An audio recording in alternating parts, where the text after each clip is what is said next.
Good afternoon, everyone. Welcome to the Conversation Learning Foundation's live Q&A series. My name is Marlon, and it is my pleasure to be here with you on this windy Saturday afternoon. This is our fifth of eight live sessions for the Conversation Learning Foundation, and I'll be joined by the founder of Conversation, Missy Jena. Jena Sharma, or Missy Jena as she is often known as, is an education visionary specializing in leadership and learning. She champions innovation, compassionate, and inspired connections in work and learning spaces, and students who quietly and not so quietly struggle to make sense of how they fit into the mix of school, life, and learning. Jena founded Conversation because she is passionate about ensuring that children have the opportunity to engage with their learning. Her life's mission is to leverage the power of meaningful connection and compassionate communication in schools and beyond, so that children can show up with their whole selves, engage meaningfully with their learning process, and grow into confident and empowered learners. Today's session is all about supporting your children to be empowered learners. Now, please welcome Missy Jena. Hello, Marlon. Hi, how are you today? I'm great. Thank you so much for that lovely introduction. It's always a wonderful Saturday afternoon when I'm spending it with you. Yay. All right. So today's session is all about empowered learning. I'm very excited to dive into these questions with you. Me as well. We have received a lot of questions, and if anyone has any questions during the show, feel free to comment on Facebook or YouTube, and we'll get them live right here. Let's dive right in. Okay, let's do it. How can I find out my children's favorite way to learn? Oh, this is a great question. How can this parent or caregiver find out their child's favorite way to learn? It's a simple answer. Ask them. Simply just ask them. So how can you get that information out of your child if they're kind of okay quiet about that? So will you play with me here a little bit, Marlon? Let's do a demonstration. Okay, so Marlon, I want you to think about when you were a kid and what were some of your favorite ways to learn. Okay. And there's no right or wrong answer, so what really stands out for you? What were some of your favorite ways? I actually really learned by video, and the projector on the screen and watching him work out the questions and watching the teacher work out the questions. That's how I learned really properly, not reading the textbook or anything like that. But that was a really way I found I retained the information more. Okay. Visual. And then there's auditory and there's tactile learners. There's a whole range of different ways we learn. And from my experience, I found that if I had to study for a test, it was really helpful to go through. In grade 6, we did a unit on Peru, and I was extremely fascinated by the culture, the people, the country. And my mom spent a lot of time going through the textbook with me, and we'd read it out loud together. And then I would record myself reading passages from the textbook. And then in the morning before school, I would listen to the audio version of the text. And that really helped me. I ended up acing that test. It was so fantastic. But I loved learning. I also know that for some children, being able to manipulate, whether it's younger students in Play-Doh, they learn through the manipulation, tactile. So it's a real range. If you want to find out your child's favorite way to learn, why don't you lead by telling them about some of your favorite ways to learn when you're a kid, and then asking them, what's your favorite? Yeah, bring up your own experiences and share your experiences. My kids are always on their devices, as most of us are nowadays. What activities can we do together that are fun and also require them to think? Oh, good question. Kids are always on devices. What activities can we do together that are fun and require them to think? That face-to-face interaction. Here in British Columbia, we're back in stay-at-home zone, no going, visiting. And so families will have more opportunity inside, indoors. And I'd say explore the family care kit, because there are a lot of activities specifically designed based on, we had many parents share in the focus group or through surveys that this was one of their challenges, getting the kids off their devices and actually engaging with them. So we put together a lot of fun activities to explore engaging in real time with your kids. What activities do you do that don't involve an electronic device? Okay, like now? Yeah, like now. Yeah. Okay. I will go for a walk. I will look out the window. I will read a book. I live alone, so I don't have other human beings to interact with per se, but like getting on the phone, having a phone call. For the families, like when I'm with family, we will talk about things. We'll play games, we'll board games, we'll talk, we'll laugh, we'll remember old stories, tease each other. Yeah, things like game nights. Game nights are so fun. game nights. Yeah, for sure. How do I know if my child is retaining the information he is learning? He is 6 years old. Okay, so this parent is concerned of how much information the child is retaining. Was it last week when I talked to you about sharing when I was in grade 1, about 5 or 6 years old, that going to the gas station tomorrow because we're having a regular day? So really, I would ask this parent to just give your child some space and room to grow. Marlon, do you remember much from what you learned when you were 6? No, just trauma. Trauma. So by default, humans are curious creatures. We're born to learn, and we learn in so many different ways, and not always will we fit in exact boxes. But 6, this youngster is exploring the world, and there's lots of time for them to retain information. And my guess would be that this youngster retains information about things that really matter to him or her, and things that they find really interesting. And then like when it comes to like learning the alphabet, this is why we have songs, you know, like to help kids remember the alphabet. We sing the songs, we have stories, picture books. There's a whole range. I would ask this parent to like just allow your child to develop their relationship with learning. Here's a fun question for you. When was the last time you recited the alphabet?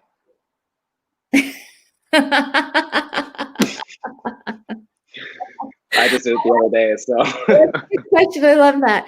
I have a niece, Irene, and she's actually grown up and married. But when she was like a little kid and we were visiting, she was learning the alphabet. And we loved having her sing the alphabet because she would sing Yellow Mellow Pea. We just Yellow Mellow Pea, and she would like call things like ketchup Kepach, and she was just so entertaining. So the last time I vividly remember singing the alphabet and like just having a lot of fun with it was with this niece, and like A B C D E F G H I J K L. Take it away. Yellow Mellow Pea. But there's a really great video going around right now, a grandfather with a grandson, and like something about owning your ABCs, or you can be your ABCs. Have you seen the video? No, I have not. Oh, it's a fantastic video. I'll have to find it, and we'll put a link up on this stream. Oh, yeah. Good question, Martin. I love that. What is an empowered learner, and can you define it for me? Okay, let's talk about this in just real everyday terms. So an empowered learner, let's think about what is a disempowered learner first.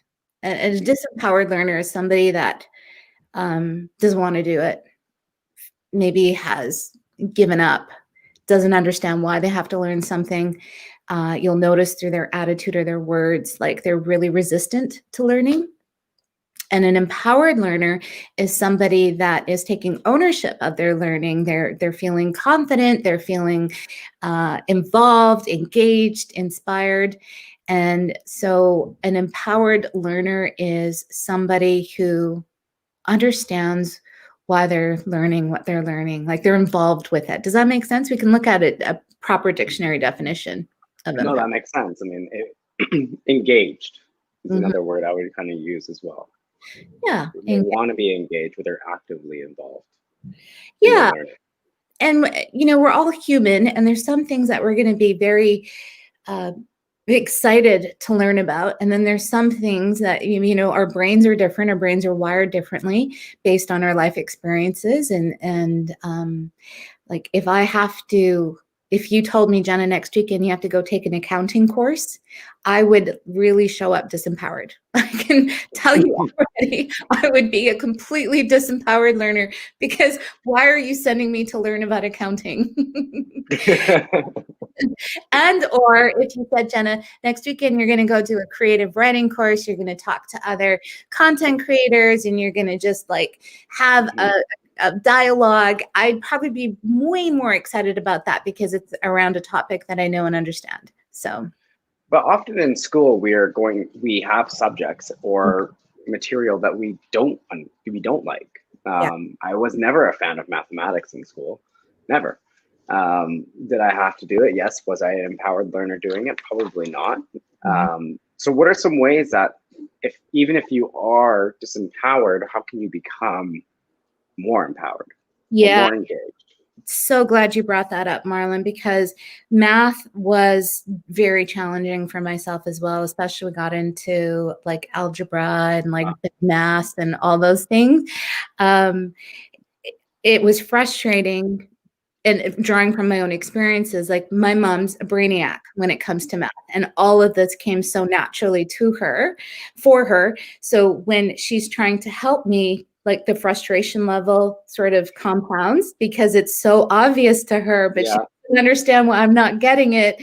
And if I could rewind time, everything that I know now, I wish that I'd had the capacity to say, Mom, this just doesn't make sense to my brain, and I don't know how to solve this equation. So if I had the capacity, but in those times, and why it was extremely challenging is that I was frustrated, and I could see that it was so easy for my mom. So I'm blaming myself that there must be something wrong with me or wrong with my brain. And that's an internal dialogue that my mom has no idea that's going on. And when I work in schools, I've seen where children have struggled, like they're just not getting something. Some kids, the pencil is just moving so fast across the notebook.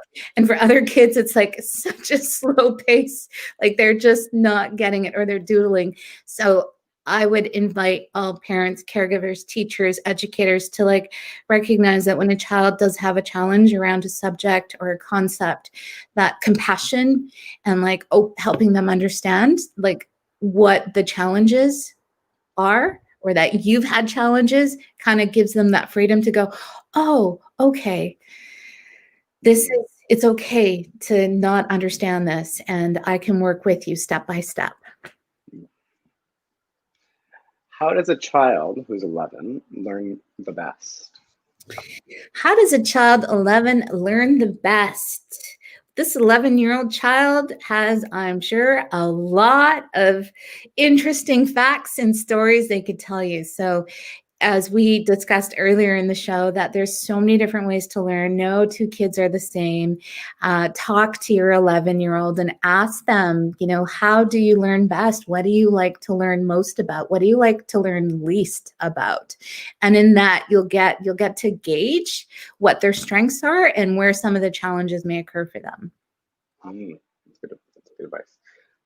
This next question we have probably all encountered at some point in our lives. We are a no computer or video game household, but now our kids 7 and 9 are doing their schoolwork virtually on computers.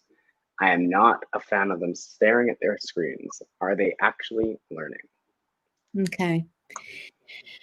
This is oh my goodness, pandemic COVID-19 has turned our worlds upside down. And I feel for this family, that they've had some clear parameters around screen time in their family, but suddenly now classes are virtual, kids are having to go on screens, and like screen fatigue is such a real thing.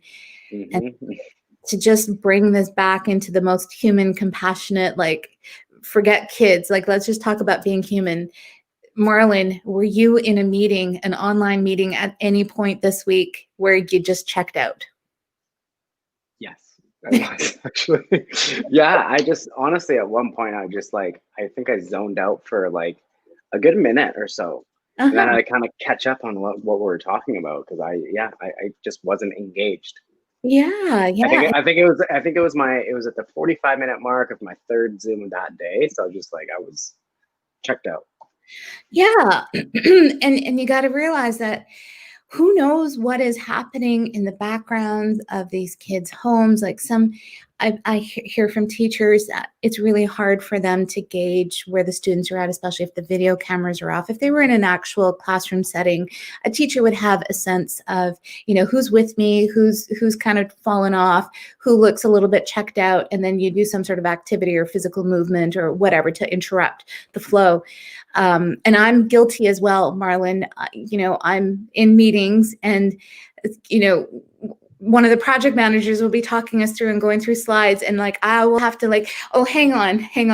I'm still working through item number 1. Can we just go back a couple of steps? Because I'm not with you on item number 2 yet.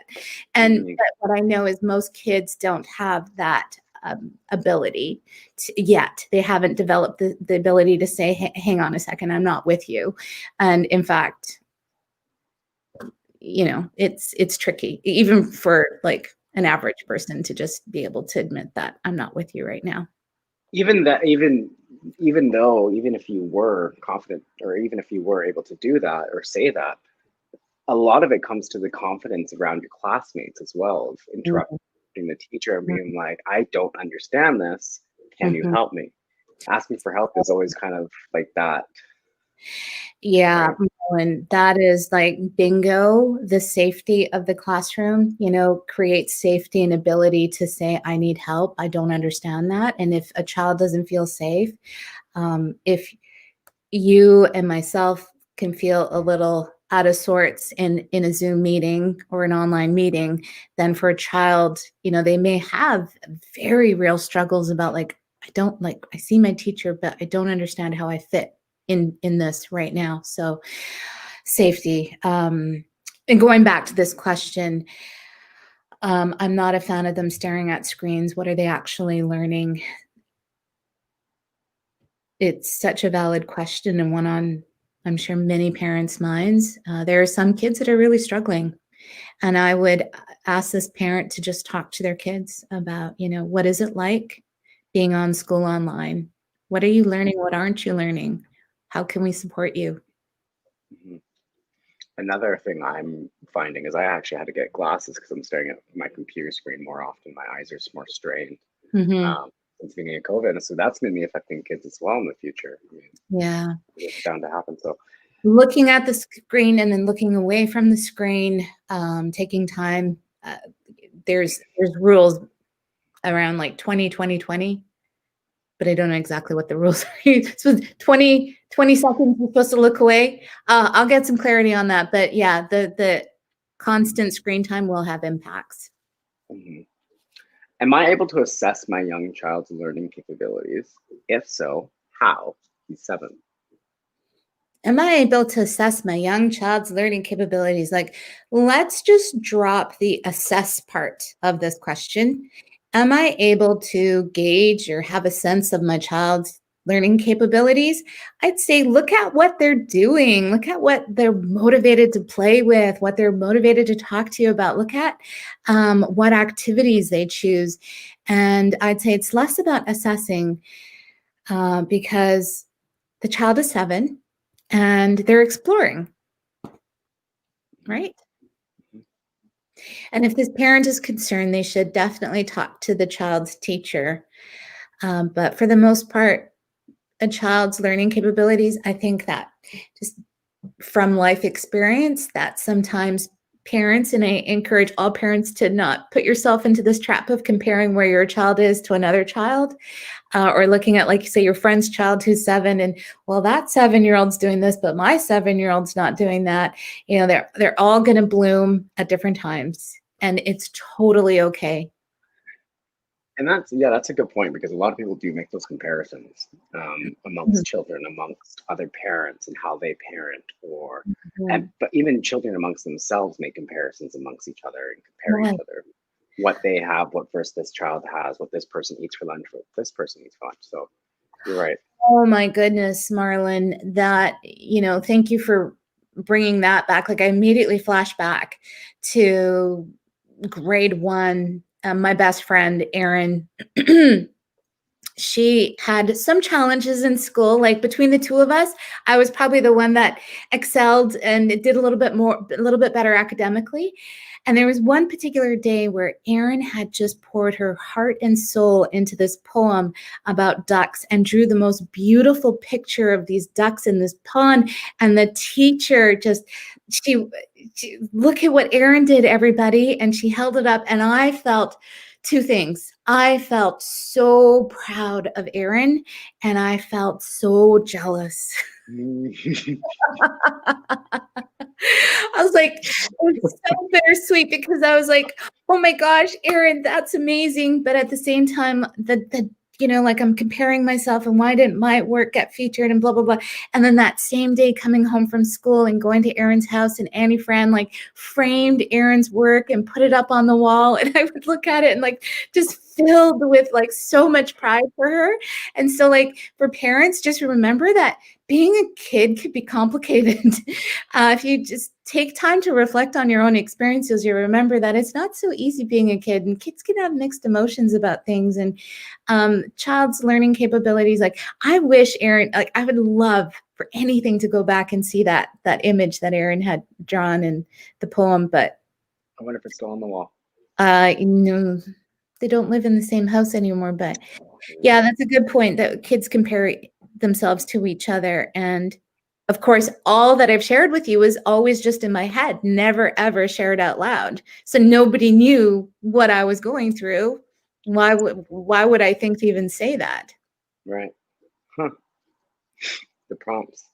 I don't have additional income to pay for a tutor, but my daughter, who is 14, is really struggling in school. Sometimes they don't even know the answer to their questions. What can this parent do to help her child? Yeah, so the 14-year-old is struggling in school, and the parent has a dilemma that many parents are having right now. This struggle is very real, and questions are coming home, and parents are like, "What? This isn't how I learn things in school. This is so different." And then trying to support the 14-year-old. Okay, all that aside, the parent wants to support the 14-year-old who is struggling in school, and I think that lead with compassion. I see that this is really tricky. I see that you're struggling. How can I help you? Sometimes, like now this is my own, like sometimes finding the answer is less important than discovering the process to get you there. That might sound a little cryptic, but it's in discovering different pathways to find an answer that you discover how creative our brains can be. So for this parent to give him or herself permission to say, hey, this is very different than when I was in school. And, there's a very real thing where parents, one of the videos I'd seen earlier in the pandemic, a parent was like, in another language, talking about how awful the teachers are making her look like a parent. She's got 3 kids at home. They're all sending all this work home. And she's like, I am looking really dumb right now in front of my kids because I don't know these answers. Stop doing that. And I think there was some comedy and humor in that video, but it was also very real. And it really lands on parents. You don't need to know all the answers. Supporting your kids in discovering a pathway to find the answer, and sometimes just being so real with them. I struggled with that when I was a kid. Between mom and dad, in my own life, I always got tons of empathy from dad. And so knowing that you have a resource, if you can allow your child to just, oh yeah, okay, this is tricky. This is challenging. And even mom is, challenged by this question. Then it sort of creates that space, that breathing room to like, okay, how can we solve this problem? How can we also make learning and school more fun? My kids are 13. Okay, so lifting some of the heaviness of the struggle and bringing some fun and joy back. Kids are 13 and 11. I think this is a perfect time for us to take our viewers over to the Family Kit. Let's give them a tour. There's a lot of different activities that are built into this kit to support making learning fun. Now, 13 and 11, how can we make learning in school fun? Talk to them. Ask them. It's going to be different for each kid. Like, what would make learning in school more fun for you? Your kids will give you that answer if you hold the space for them to let you know. Well, let's dive into and show the audience this family care kit. So here we have the website calmversation.org/4-families. You can see it right here. So you click this, brings you to the family care kit, where you can download the kit right here. Perfect. Just a quick sign up. You can download the kit, and it turns into a nice PDF, which looks similar or exactly like this. And this is the family care kit. Yay! Oh, sponsored, funded, generously funded by the Canadian Red Cross and the Government of Canada. Yeah. So there is, I believe, 45 pages in total of content. Lots of you can see the 5 different themes: ideas and inspiration, communication, emotions, learning, problem solving, activities for each theme as well you can do with your children. And here's the activity list. And Jenna, can you talk to us about some of the activities? I mean, Chef in the House sounds pretty interesting to me.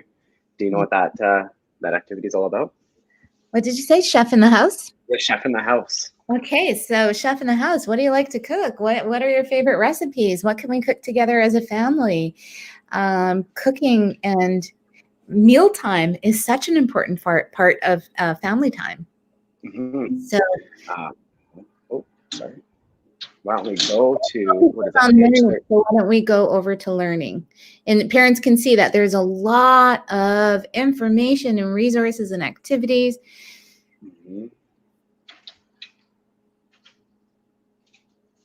Chef, there it is. Scroll back. There it is. Since you brought it up, Chef in the House.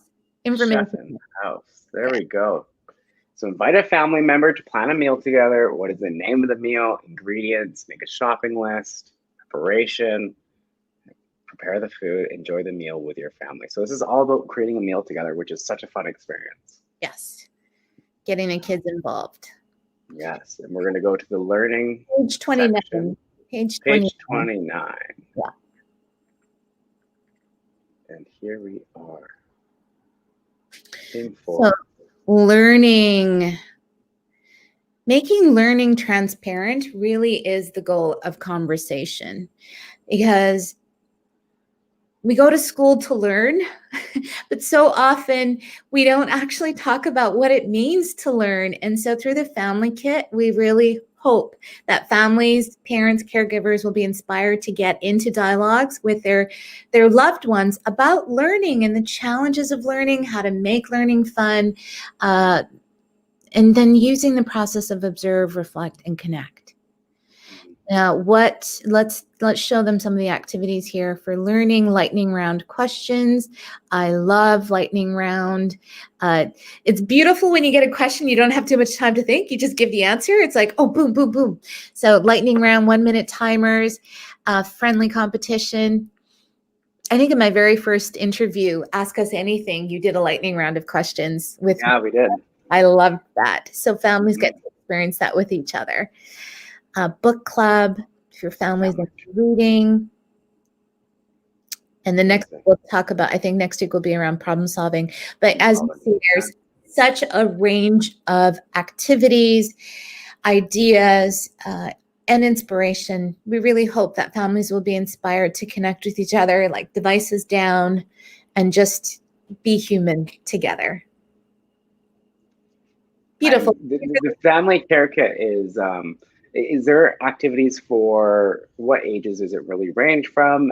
Can you adapt it for all ages, or how does it work? Yeah, it is designed with school-age children in mind. And even in that, like there's such a broad range of ages from like 5 to 18. And so activities could be modified.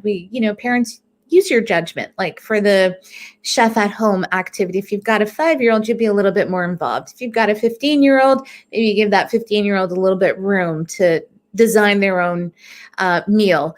So use your judgment, parents. We do say that the activities are for school-age children. I'm aware of some people on our conversation team that have got like a toddler and a 4-year-old at home, and she's been going through some of the activities with her kids. So explore it.